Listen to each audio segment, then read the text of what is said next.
The Fibonacci sequence is a particularly famous sequence developed by the mathematician Fibonacci. So the Fibonacci sequence is defined using small f, probably to represent Fibonacci. So we list the terms f sub 0, f sub 1, f sub 2, and we define it according to a recursive definition. So we'll talk more specifically about what a recursive definition is, but first let's look at this specific, very famous sequence defined recursively. So in this case, we need some initial conditions. So where do we start? So notice that our sequence is defined from the natural numbers to the set of natural numbers. So f sub 0 is equal to 0, and f sub 1 is equal to 1. And then from this point on, we define the term of the sequence f sub n by summing the previous two terms of the sequence. So our recurrence relation tells us that f sub n is equal to f sub n minus 1 plus f sub n minus 2. So notice these are the previous two terms in the sequence f sub n that we are defining. So this is why we need to start with some initial conditions, because we need to look at previous terms in order to define f sub 2, for instance. So notice that f sub 2 is going to be f sub 2 minus 1, which is f sub 1, plus f sub 2 minus 2, which is f sub 0. So f sub 2 is equal to f sub 1 plus f sub 0, the previous two elements in the sequence. Okay, so let's go through this example to see what each of the other terms are. So f sub 0 is equal to 0, that is given as our initial conditions, and f sub 1 is equal to 1. Now f sub 2 is equal to f sub 1 plus f sub 0, so this one plus this one, which is equal to 1.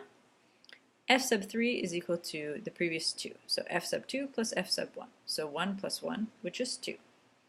F sub 4 will be equal to f sub 3 plus f sub 2, which is 2 plus 1, which is 3.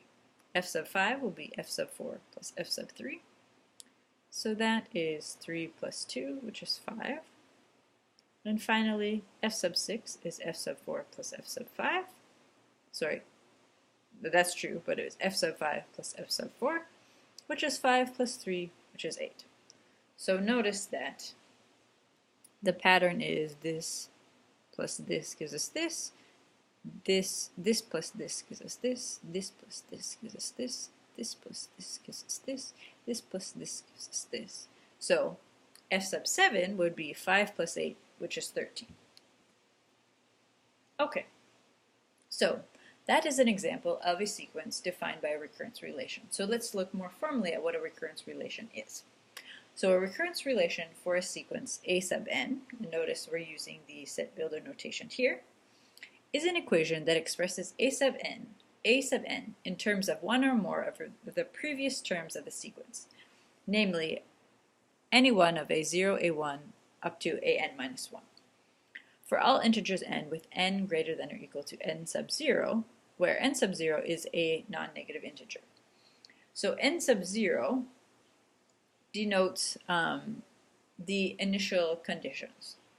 So we would define the terms a0, a1 up to an sub 0, and then our recurrence relation would define terms a sub n for all integers n greater than or equal to n sub 0. So that's what it says here. The initial conditions for a sequence specify the terms that precede the first term where the recurrence relation takes effect. Essentially this n sub 0 term. So in the previous example with the Fibonacci sequence, our n sub 0 term was 2, because we begin our recurrence relation at n sub 0 equal to 2. Okay. And a sequence is called a solution of a recurrence relation if its terms satisfy the recurrence relation. So the Fibonacci sequence, defined in this way, is a solution to this recurrence relation.